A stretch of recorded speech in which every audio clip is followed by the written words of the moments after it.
Prisoner B3087, Chapter 10. Amon Goth wouldn't have his breakfast each day until he'd killed at least one Jew.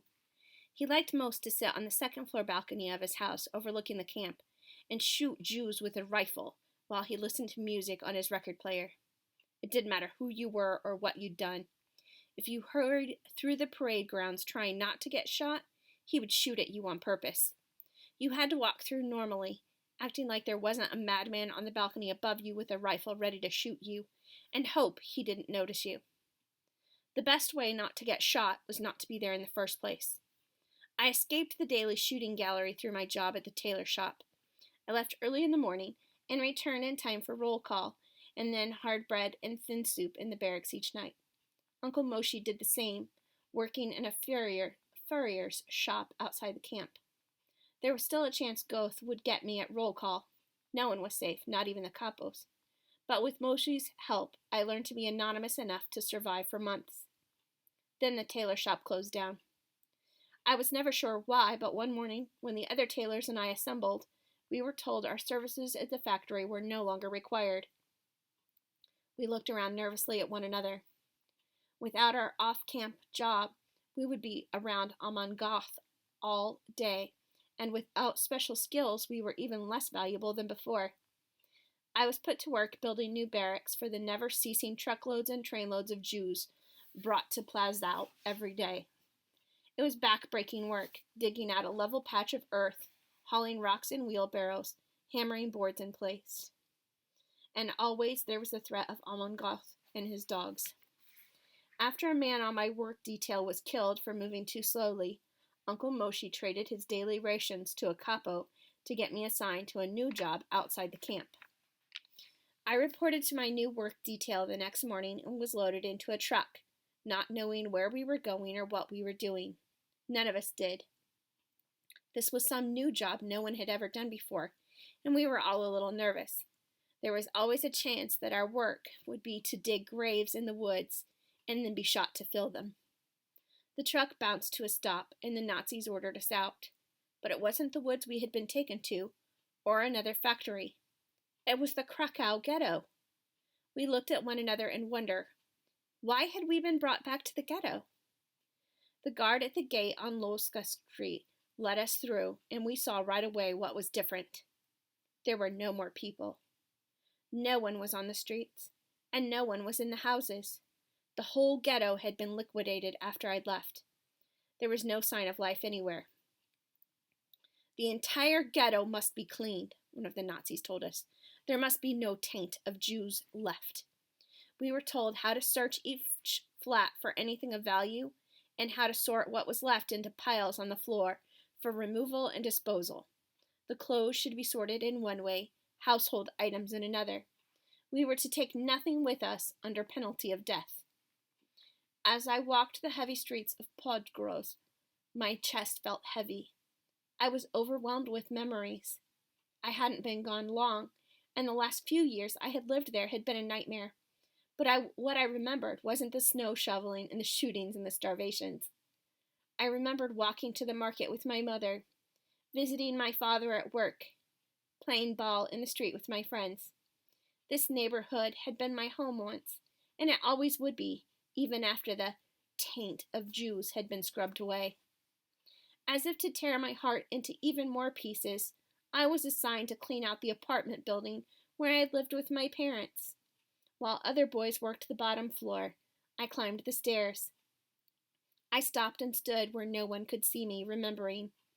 Mr. Barchwit on the second floor, singing along with the radio. Mrs. Smansky sweeping the third-floor landing. Any minute now, I thought my mother's voice would come calling down the stairs, "Yannick, dinner!" I waited, but there was no radio, no sweeping, no call for my mother. Nothing but the quiet shuffling of the boys working the flats on the first floor. I climbed the stairs to my old floor and crept down the hall. This corridor had once been so familiar to me that I had traveled it without ever really seeing it. But now it was different. Now I could see the worn spots in the hall rugs, the broken piece of molding along the ceiling, the burned-out bulb in the light fixture. There was a new smell, too, something putrid, like nothing I'd ever smelled before.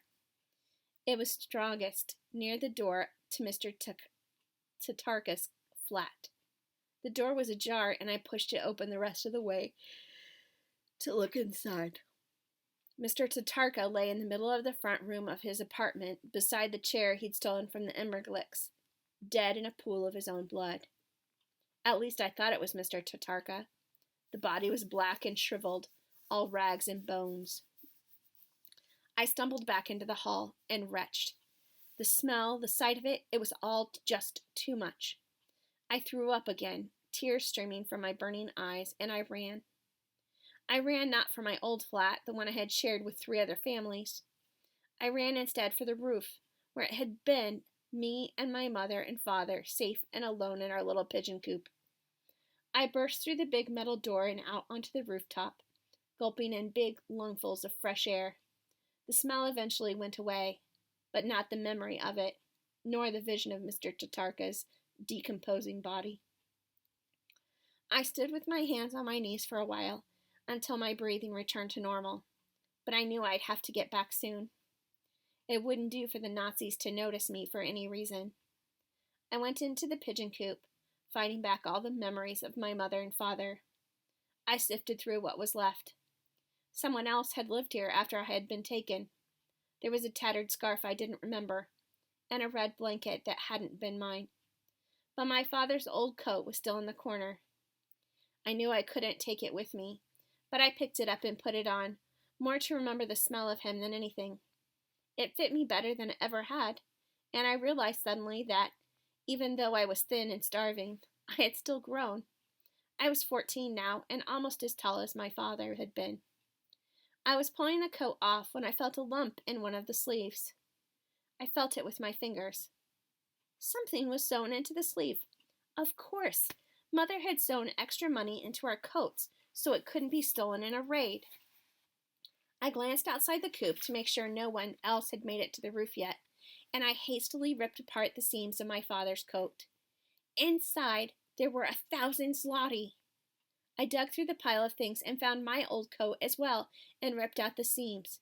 Another 1,000 zloty. 2,000 zloty. The Nazis didn't sell food in the labor camp, of course, but there were ways to buy food smuggled in from the outside. Uncle Moshe would know how. Using a needle and thread of my mother's that had been left behind, I tore out one of the seams in my prisoner coat and sewed the money inside. I knew how to sew beautifully now from my work at the tailor shop. I finished quickly and was pleased with my work. Only the closest examination would find the money hidden inside. I hurried to put the rest of the few things in the pigeon coop into piles, in case someone else did come up here to clean up, and went back to find the boys for my work detail. They had already made it to the top floor, and I joined in with the group cleaning out my family's old flat, carefully avoiding Mr. Tatarka's apartment. We worked the rest of the day, putting clothes in one pile, household goods in another. I always went for the clothes first, running my hands along the seams to see if anyone else had had the same idea as my mother, and once I found a pair of diamond earrings. I hooked them inside my jacket under my arms and hoped they wouldn't fall out. Uncle Moshe and I were going to eat well tonight. All the way back to the camp, I worried I would be discovered. But the guards either didn't think we would try to sneak anything back in, or figured there wasn't anything left of value in the ghetto to smuggle. For the most part, they were right. More than just the people had been taken from the ghetto. 2 years of imprisonment and starvation and raids had bled the ghetto dry of almost anything worth owning. As we assembled for a roll call, I whispered to Uncle Moshe to come to my barracks at dinner. I also asked him what the score was. Goth 19, Jews 0, he whispered back. It was a good day to get you out of camp. I nodded. A very good day indeed.